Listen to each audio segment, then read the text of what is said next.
पूछना चाहते हैं, उत्तर देंगे आप लोग? जिस माँ का एक लड़का हो, एक ही बहू हो, दो लड़के हो, दो ही बहू हो, तीन लड़के हो, तीन ही बहू हो, कोई बेटी ही नहीं है, केवल लड़के ही हैं दो, लड़का ही है एक। अब तुम अपनी माँ को अगर अच्छी साड़ी भी दे दोगे, माँ को अगर तुम बहुत सारा जेवर भी दे दोगे, तो माँ उसको क्या मोहल्ले में बांटेगी क्या? तुमने अगर वो माँ को दिया है तो एक ना एक दिन माँ उस जेवर को वापिस इसी घर में, परिवार में, हीरा जवाहरात, सोने की थाली, चांदी की थाली, चांदी का गिलास, लोटा, बर्तन, तुमने जो माँ को दिया वो माँ तुम्हारे लिए छोड़कर जाएगी, लेकर नहीं जाएगी। हो सकता है कि तुम्हारे यहाँ अगर ऐसा मेथड हो कि ऊपर लेकर चले जाते हो तो बात दूसरी, पर कोई नहीं, सब छोड़, कुछ नहीं, धरा का धरा पर धरा की धरा ही रह गया, सब ये। तो कोई ये सोचे कि भगवान शंकर को हम जल देते हैं, शिव जी को हम एक लोटा जल रोज चढ़ाने जाते हैं, शंकर भगवान को हम रोज एक लोटा जल चढ़ाने जाते हैं। याद रखना, माँ को अंगूठी दिलाई, माँ जाने से पहले तुमको देकर जाएगी। अगर प्राण छूट भी गए तो अंगूठी के भले दो लड़के हैं तो दो हिस्से हो जाएंगे, चेन छोड़ के गई तो दो हिस्से हो जाएंगे, कपड़े छोड़कर गई कपड़े के हिस्से हो जाएंगे, प्रॉपर्टी छोड़कर गई प्रॉपर्टी के हिस्से हो जाएंगे, फैक्ट्री छोड़कर गई फैक्ट्री के हिस्से हो जाएंगे। पर यह मत सोचना कि हम मम्मी को इतना दे रहे हैं, पापा को इतना दे रहे हैं, माँ को इतना दे रहे हैं। तुम देकर जा रहे हो, तुम अगर दे भी रहे हो तो वो माँ बाप किसी को नहीं देंगे, तुम्हारे लिए ही छोड़ेंगे। उसी तरह शंकर भगवान को आप एक लोटा जल दे रहे हो, चढ़ा रहे हो, तो ये मत सोचना कि हम शंकर जी को जल दे रहे हैं। एक लोटा जल सारी समस्या का हल। वो एक लोटा जल एक ना एक दिन तेरे दुख की घड़ी में मेरा शंकर भगवान लौटा कर रहेगा और तुम्हें दुख से मिटा कर रहेगा, दुख से समाप्त, वो दुख तुम्हारा समाप्त कर कर। तो तुम ये अकड़ में मत रहना कि तुम शिव जी को जल चढ़ा रहे हो, तुम इस भाव में मत रहना कि मैं शंकर जी के मंदिर में पोछा लगा रही हूं, शंकर जी के मंदिर में झाड़ू लगा रही हूं, शंकर जी के मंदिर में सेवा करो, सेवा करो, झाड़ू करो, पोछा।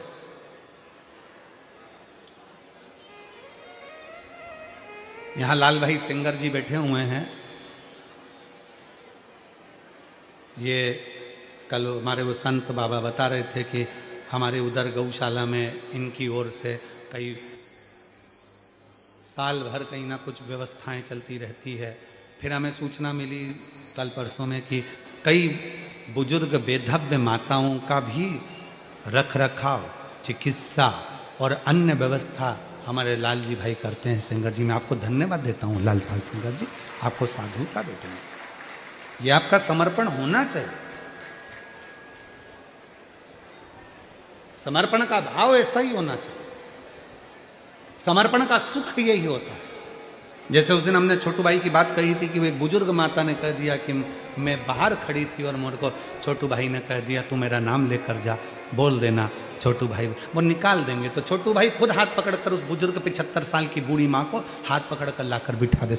ये समर्पण का भाव, इसी को प्रेम कहा, इसी को वात्सल्यता कहा, शिव भक्त। इसलिए कभी कभी मांगने का मन हो जाता है शिव से, तो शंकर से मांग सकते। शिव महापुराण की कथा कहती है कि शिव को ढूंढने के लिए बहुत दूर हमको जाने की जरूरत नहीं पड़ती।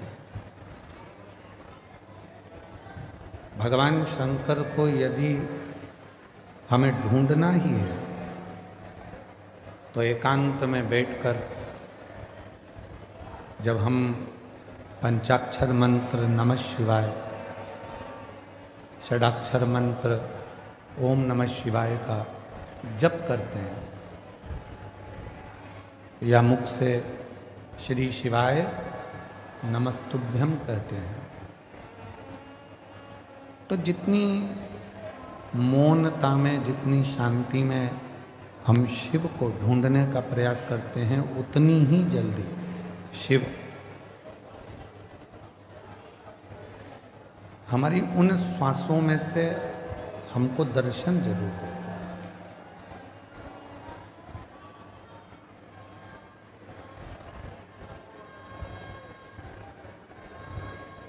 हम दूसरे को बोलते हैं कि ध्यान से पढ़ना,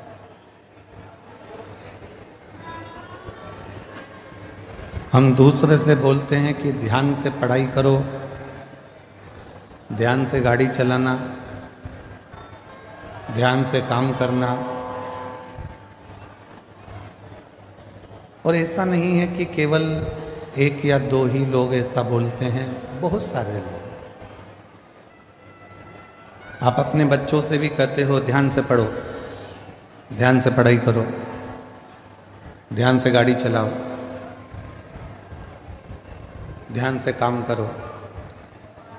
पर शिव महापुराण की कथा कहती है कि पहले हम दूसरे से कह सकते हैं कि ध्यान से काम करो, ध्यान से गाड़ी चलाओ, ध्यान से पढ़ाई करो, पर शिव पुराण की कथा कहती है कि पहले अपने को भी, अपने ऊपर भी ध्यान देना जरूरी है। कहीं हम अपने पथ से तो नहीं भटक रहे, कहीं हम अपने पथ से तो नहीं भटक रहे।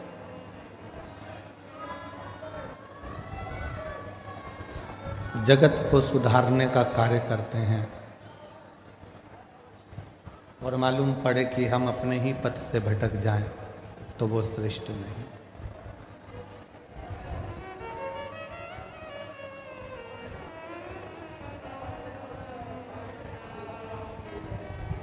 एक बहू सोचती है कि मैं मेरे घर में जाऊंगी ससुराल में तो मैं मेरे ससुराल को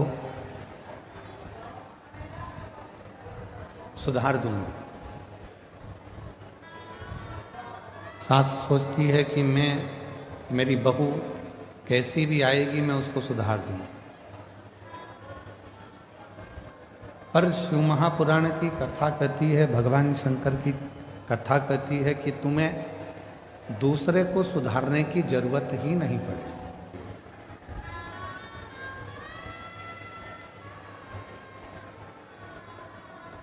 शिव महापुराण की कथा कहती है कि आपको दूसरे को सुधारने की जरूरत ही नहीं पड़े। जरूरत है हमें अपने आप को सुधारने की। जरूरत है हमें अपने आप को सुधारने की। गायत्री परिवार वाले कहते हैं हम सुधरेंगे, जम के बोलो, युग सुधरेगा। हम बदलेंगे, युग बदलेगा। अर्थात गायत्री परिवार में कहा जाता है कि हम सुधरेंगे, युग सुधरेगा, मतलब हमको सुधारना स्वयं को जरूरी है।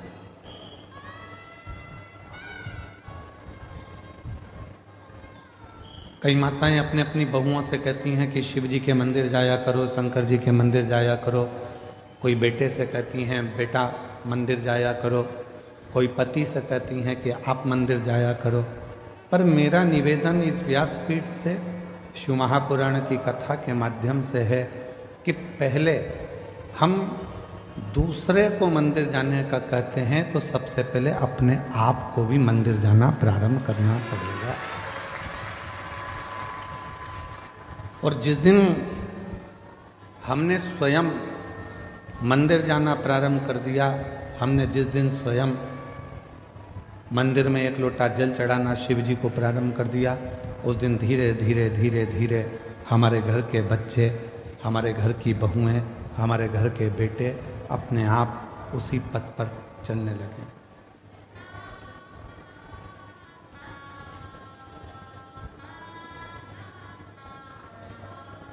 हम कहते तुम करो, बेटा तू मंदिर जा, बहू तू मंदिर जा, पर हम स्वयं ना जा पाए तो वो श्रेष्ठ नहीं। हमें खुद को जाना पड़ेगा, हमको स्वयं को पहुंचना पड़ेगा। और तेरे मंदिर में आना मेरा काम है, मेरी बिगड़ी बनाना तेरा काम है। जब आप अपना पिता मानकर भगवान शिव को, कालाधिपति महाकाल को, मेरे ओघड़दानी विश्वनाथ को, मेरे कुबरेश्वर महादेव को, मेरे शंकर भगवान को अपना पिता मानकर उसके करीब में जाकर बैठोगे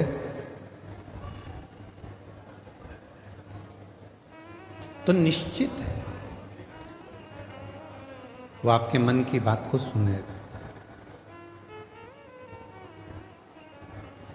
किसी ने कहा कि भगवान की क्या पत्थर की मूर्ति भी व्यक्ति की बातों को सुनती है?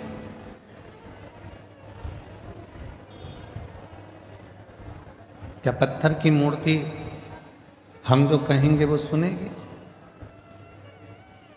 क्या वृक्ष हमारी बातों को सुनते हैं?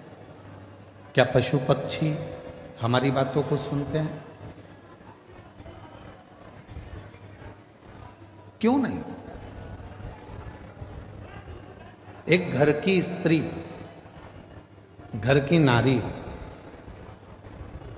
जब तुलसी जी में जल चढ़ाती है और प्रसन्न चित्त होकर जल चढ़ाती है तो तुलसी के पत्ते भी प्रसन्नता का भाव दर्शाते हैं। पीपल के वृक्ष में भी आप अगर प्रसन्न होकर जल चढ़ाते हो तो पीपल का वृक्ष भी प्रसन्नता देता। बट वृक्ष में आप प्रसन्न होकर जल चढ़ाते हो तो बट वृक्ष भी प्रसन्नता का भाव देता। बेलपत्री का छोटा सा पौधा है, उसमें आप प्रसन्न होकर जल चढ़ाइए तो वह बेलपत्र भी प्रसन्नता का भाव देता।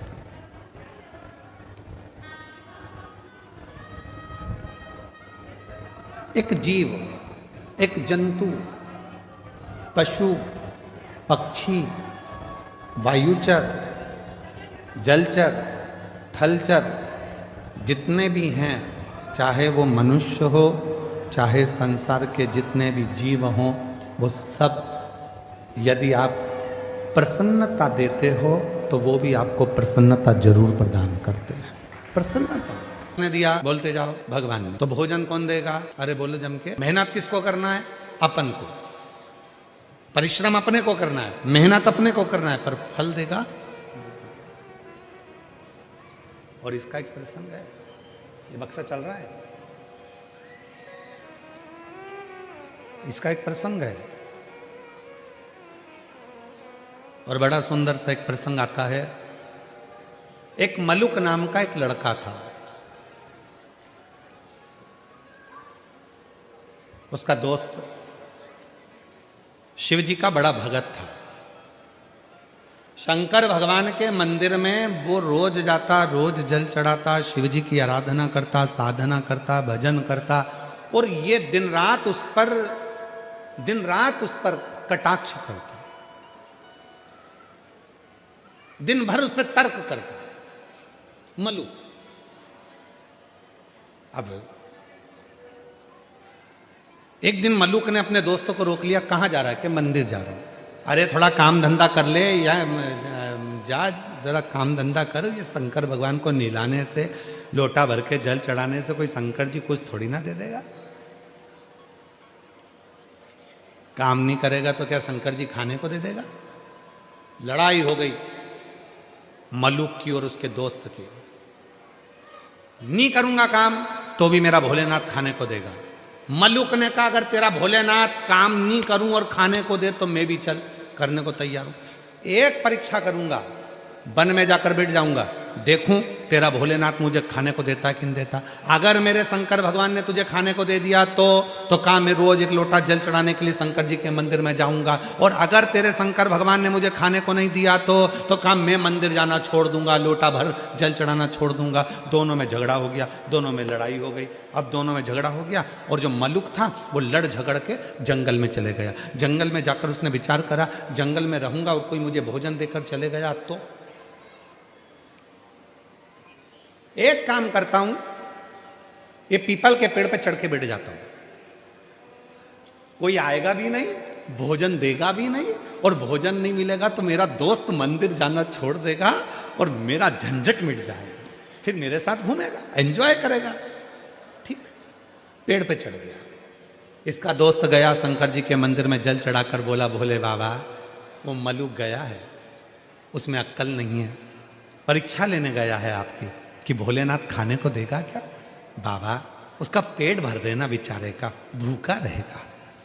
जल चढ़ाया और जैसे ही जल चढ़ाया शंकर भगवान को और दोस्त घर पर आया, आने के बाद तुरंत आज शिव जी ने जो लीला करी वो देखिए।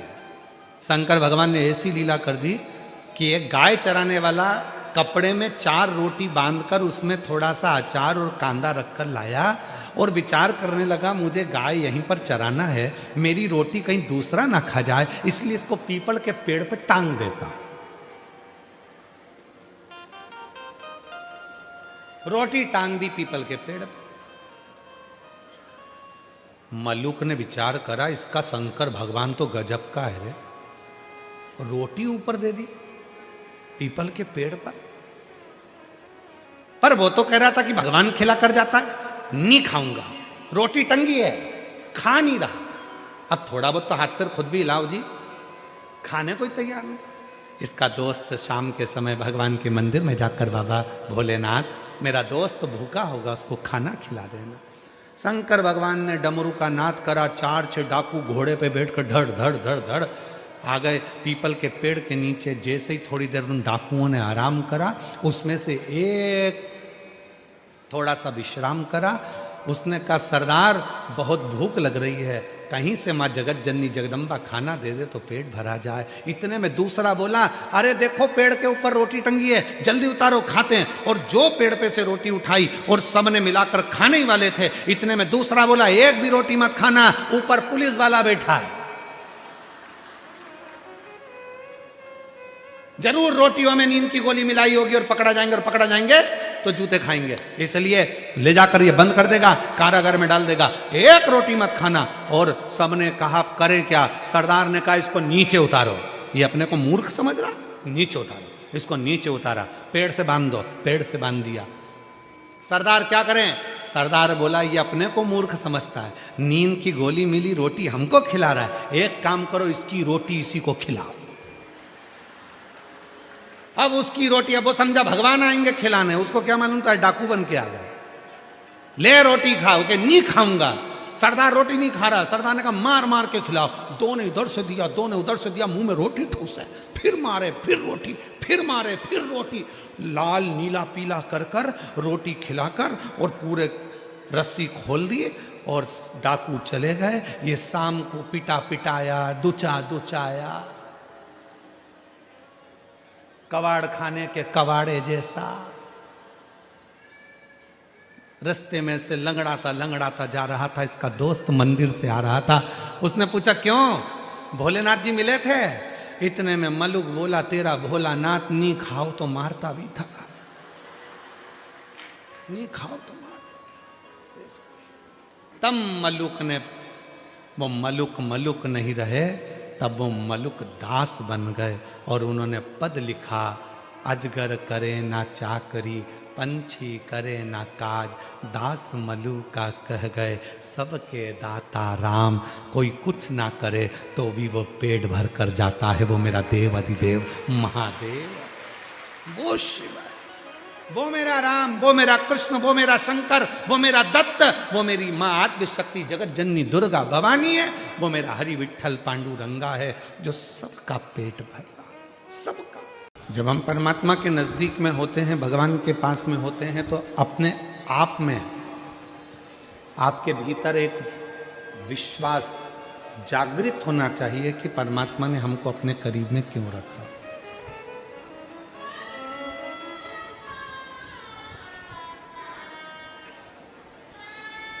परमात्मा ने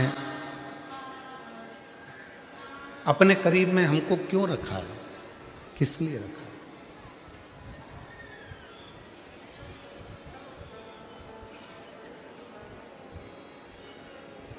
जो दुनिया में तर्क करता है वो कभी शिव का नहीं हो सकता।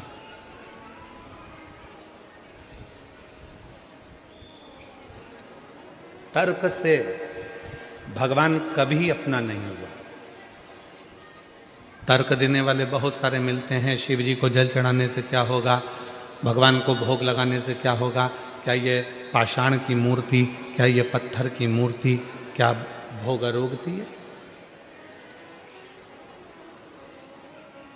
क्या ये पाषाण की मूर्ति, पत्थर की मूर्ति क्या भोजन करती है?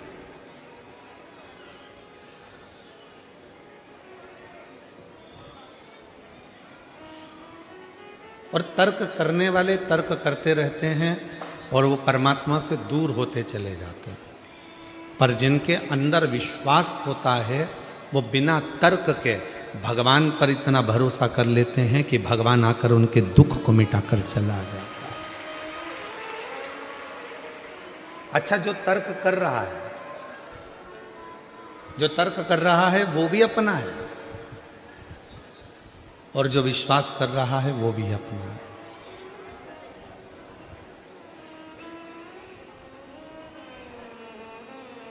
तर्क करने वाले क्या करते हैं कि भगवान से दूरी बनाने का प्रयास कर देते हैं।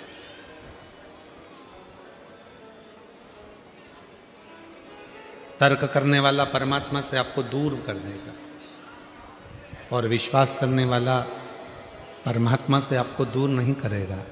विश्वास करने वाला इतना विश्वास प्रकट करेगा कि परमात्मा के करीब में जाकर आपको बिठा देगा। एक है दुर्वा, एक है बेलपत्र, और दूसरा है पहले नंबर पर दुर्वा, दूसरे नंबर पर बेलपत्र, तीसरे नंबर पर कनेर का फूल।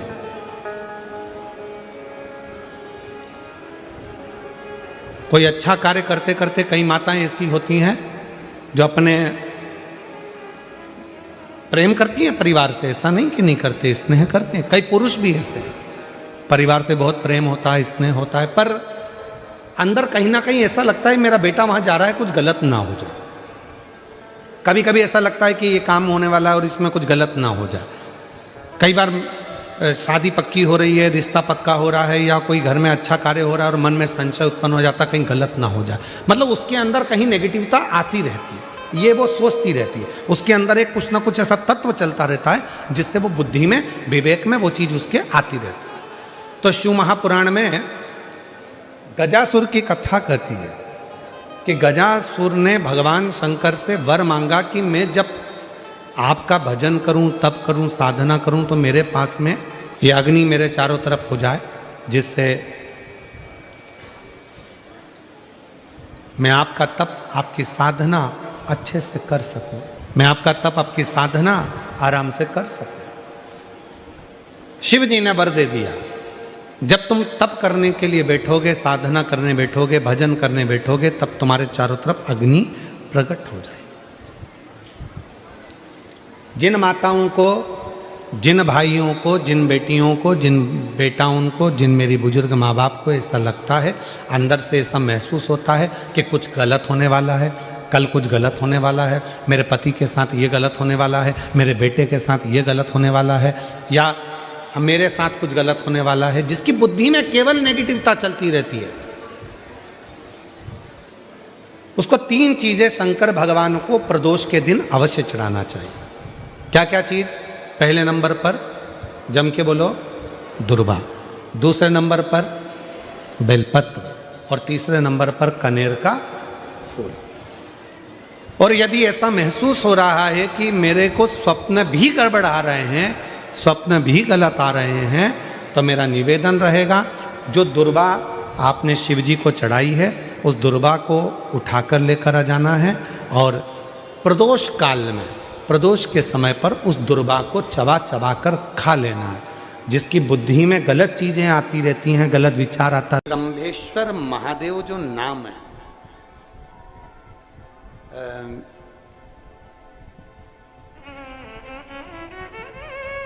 भगवान शंकर ने सारे 33 कोटि देवताओं को अपने अंदर समाहित कर कर ये रूप रखा था श्रम्भ पक्षी।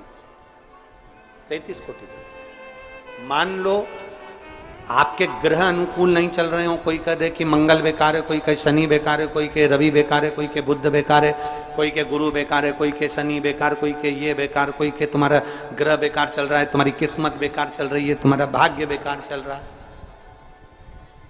तो पहले तो जो तुमसे कह दे कि तेरा भाग्य बेकार चल रहा है, उसके चरण छू के उसको प्रणाम करके वापिस आ जाओ। क्यों? जिसने पृथ्वी पर जन्म दिया, जिसने नेत्र दिए, मुख दिया, हाथ दिए, पांव दिए, पूरा शरीर दिया, सारी इंद्रियां दी, रहने को घर दिया, खाने को अन्न दिया, अगर कोई तुमसे कहे कि तेरा भाग्य बेकार चल रहा है, तो पहले तो उसको प्रणाम कर कर वापिस आ जाओ। एक शब्द में मत सुनो, वापिस आ जाओ। क्योंकि दुनिया में आप सबसे ज्यादा भाग्यशाली हो जो भगवान ने आपको पृथ्वी पर पैदा करा। कुत्ता बना के पैदा नहीं करा, जानवर बनाकर पैदा नहीं करा, झिंगुर और कीट पतंगा बनाकर पैदा नहीं करा, सड़ते हुए कुत्ते के शरीर में इल्ली पड़ जाती है वो बनाकर पैदा नहीं करा, कीड़ा चूहा बनाकर पैदा नहीं करा। मेरे भगवान ने तुम्हें मनुष्य बनाकर पैदा करा है। जितने पृथ्वी पर मानव पैदा होते हैं ये अपने आप में भाग्यशाली होते हैं, कोई अभागा पैदा नहीं होता। कोई तुमसे कह दे तेरा भाग्य बेकार चल रहा है, तेरी किस्मत बेकार चल रही है, उसके पांव पड़ो, वहां से निकल लो, अपनी पत्रिका लपेटो और वापिस सजाओ जन्म पत्रिका लेकर। भाग्य तुम्हारा बेकार नहीं है, तुम्हारी किस्मत बेकार नहीं है। भाग्य उसका बेकार है जो तुमको कह रहा है कि तुम भाग्यशाली नहीं हो, तुम किस्मत वाले नहीं। भाग्य उसका बेकार है जो पृथ्वी पर जन्म ले लेता है, शंकर जी के मंदिर में 1 लोटा जल चढ़ाना चालू कर देता है, शंकर के मंदिर में झाड़ू पोछा करना प्रारंभ कर देता है, वो कभी भी अभागा नहीं होता, वो भाग्यशाली ही होता है। वो अभागा नहीं है, वो भाग्यशाली है। और जितने पृथ्वी पर मनुष्य जन्म है, चाहे वो छोटे से छोटा बड़े से बड़ा, आपका हाथ पैर शरीर सब भगवान ने दिया है, आपको करोड़पति बनाकर पैदा करा है, फिर भी आप अपने आप को अगर अभागा समझते हो तो आपके ऊपर है। किस्मत वाले हो, करोड़पति बनाकर भेजा है।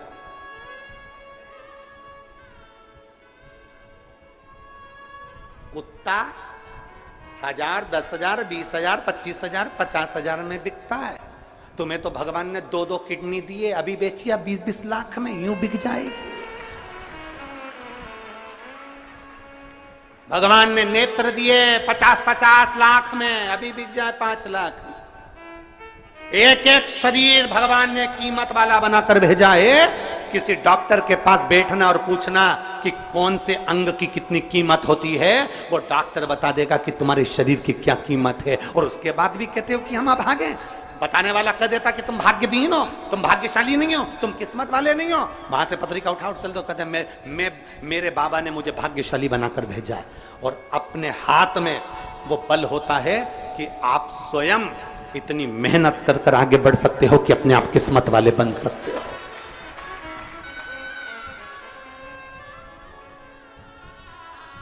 अपने आप। और हम तो बाबा चलते गए। आप स्वयं भाग्यशाली हैं, आप स्वयं किस्मत वाले हैं।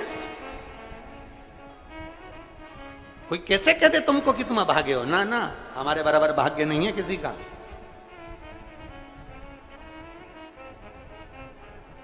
तुम्हारी ग्रह खराब है, तुम्हारे ग्रह खराब है। संभेश्वर महादेव का नाम 7 कनेर के पुष्प, कितने? 7 कनेर मालूम है? ये रोड पर जो जाते हो डिवाइडर में पीला पीला फूल लंबा, जो कि पशु पक्षी कोई नहीं खाता, जहरीला फूल माना जाता है। कनेर के 7 फूल, एक बेलपत्र। जिस समय पर कनेर का फूल बेलपत्र के साथ चढ़ाया जाएगा तो 7 कनेर के पुष्प सीधी बेलपत्र पर आपको रखना। 2-3 प्रदोष कर कर देखना।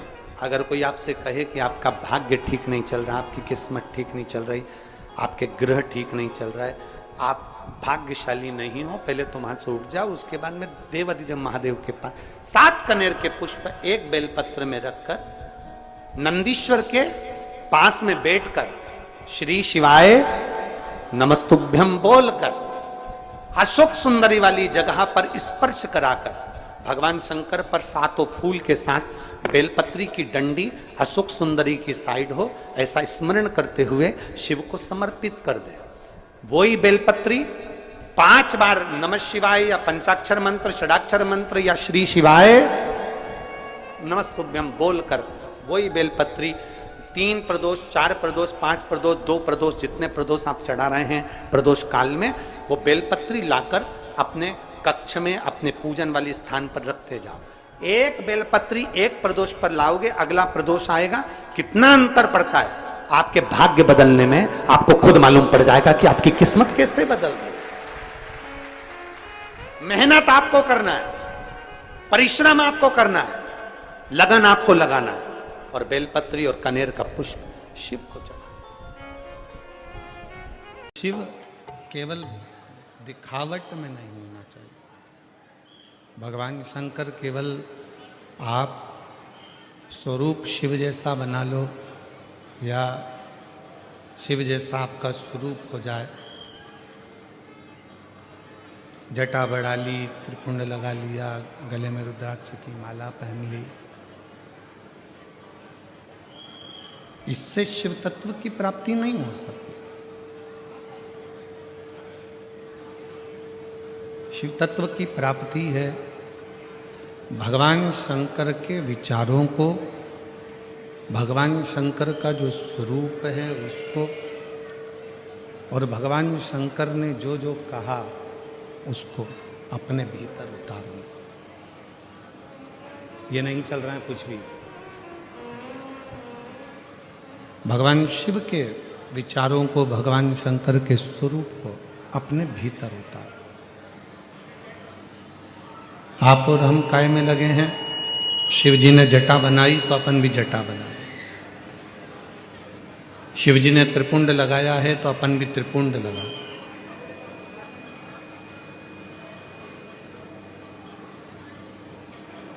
शिव जी ने मृगछाला पहनी है तो अपन भी मृगछाला पहन।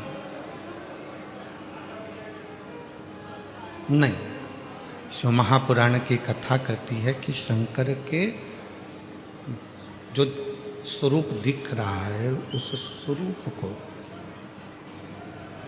अपना बनाने से पहले शंकर भगवान के जो विचार हैं, शिव जी ने अपने मस्तक पर गंगा रख रखी है, अपने मस्तक पर गंगा है। क्यों रखी है?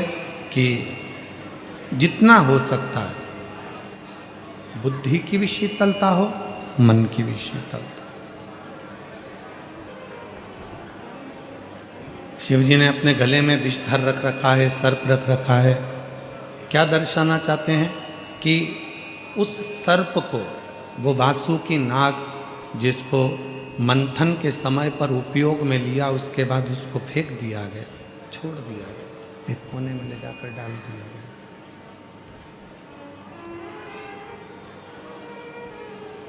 कोई देवता उस वासुकी नाग को पूछने भी नहीं गया कि तुझे तकलीफ क्या।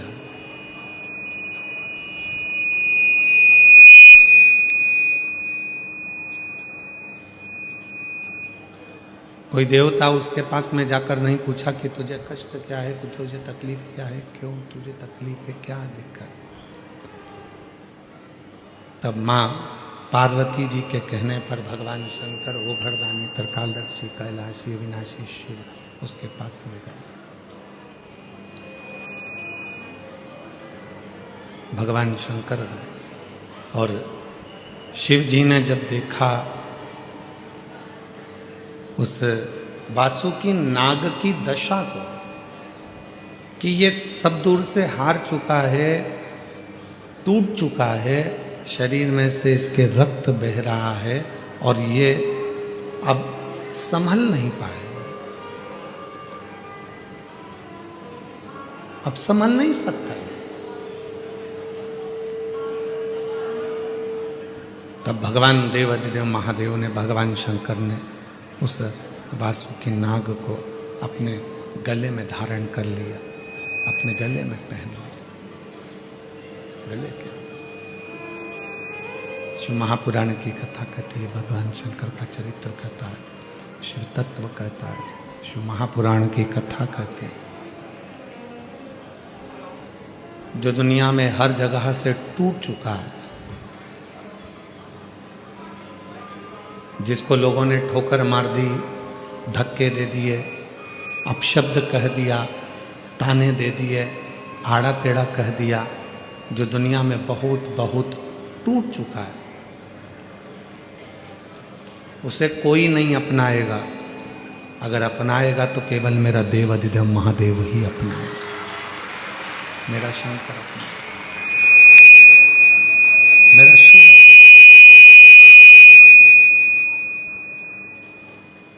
उसके सिवाय कोई उसको अपना नहीं सकता।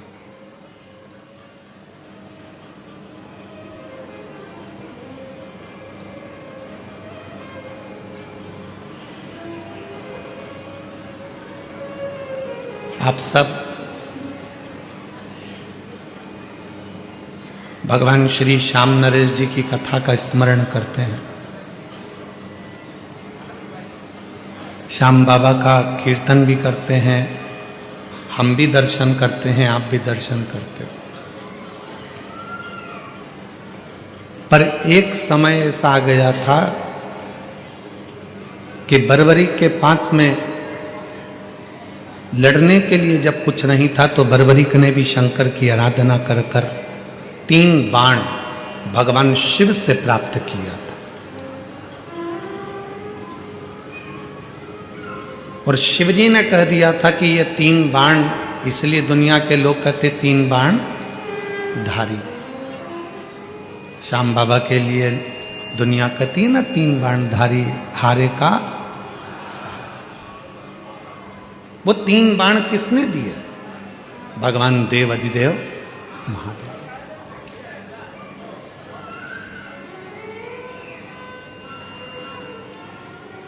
शिव ने ये दर्शाया, शिव ने ये बताया कि दुनिया में कोई हार चुका है, थक चुका है, ठोकरें खा चुका है, और वो सारी दुनिया में जब वो हर जगह से हार जाता है, ठोकर खा लेता है, फिर वो जब शिव की शरण में आता है, शंकर की शरण में आता है, तो वो खाली नहीं जाता, शिव उसको स्वीकार कर लेते हैं, शंकर उसको स्वीकार।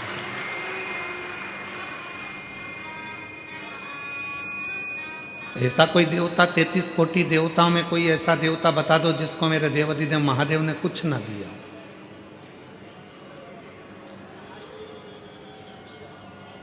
ऐसा कोई देवता बता दो 33 कोटि देवता में जिसको भगवान शंकर ने कुछ प्रदान ना किया। इंद्र को भी उसकी सत्ता वापस मिली है तो शिव की कृपा से मिली है।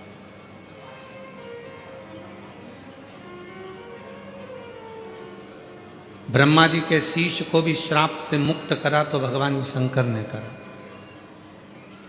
भगवान नारायण को भी अगर सुदर्शन चक्र दिया तो भगवान शिव ने दिया। भगवान राम भी लंका की चढ़ाई करने के लिए जा रहे हैं, पर लंकेश के ऊपर विजय प्राप्त करने के लिए शिव की जरूरत है, तो शिव ने कृपा कर। जब भगवान कृष्ण की 16,108 रानियों से संतान की प्राप्ति नहीं हुई, तब गर्गाचार्य बाबा के कहने पर शिव की आराधना करें।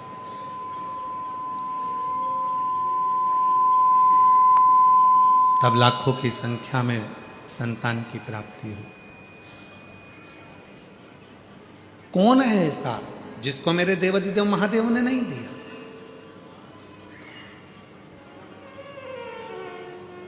माँ दुर्गा, माँ सती, जगतजननी, कुष्मांडा, बगलामुख, मातंगी, धूमावती, जितनी जितनी देवियां हैं, सारी देवियों को भी अगर कुछ प्रदान किया है तो मेरे शंकर भगवान ने उन शक्तियों को प्रदान किया, शिव ने दिया।